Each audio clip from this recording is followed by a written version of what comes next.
ცენტრში ახლა მკურნალობას გადიან ბავშვები მძიმე მოტორული პათოლოგიით, ისეთი დაავადებების, როგორც არის ცერებული დამბლა, სხვა ნეიროგანვითარებითი დარღვევები და სხვა.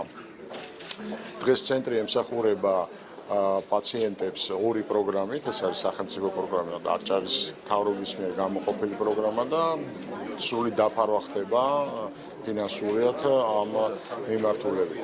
ძალიან მნიშვნელოვანია, რომ მალე ამ სერვისს დაემატება აუტიზმის სპექტრის მქონე ბავშვების და სხვა ქცევითი პათოლოგიების მქონე ბავშვების მკურნალობა. ვემსახურებთ რომ აჭარის რეგიონს, ასევე გურისდანაც ყავს რამოდენიმე ბავშვი, ზემო აჭარიდანაც არის რამოდენიმე ბავშვი წარმოდგენილი. დაფინანსება ძირითადად სახელმწიფო წყაროებიდან, ესე იგი ცენტრალური ბიუჯეტიდან, აჭარის ადგილობრივი მთავრობის დაფინანსება.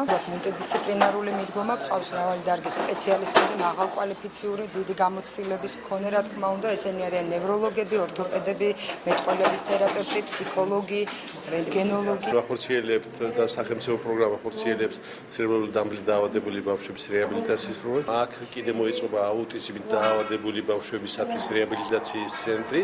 თუ ეს ცენტრი განახორციელებს და ჩვენ აჭარაში გვეყოლება მომწოდებელი ამ მომსახურებების, შევეცდებით რომ 2015 წლიდან აუტიზმით დაავადებული ბავშვებისათვის შევქმნათ სახალხო პროგრამა, რომ მათ შეძლონ ჩვენი დაფინანსებით მიიღონ რეაბილიტაციის გარკვეული კურსები.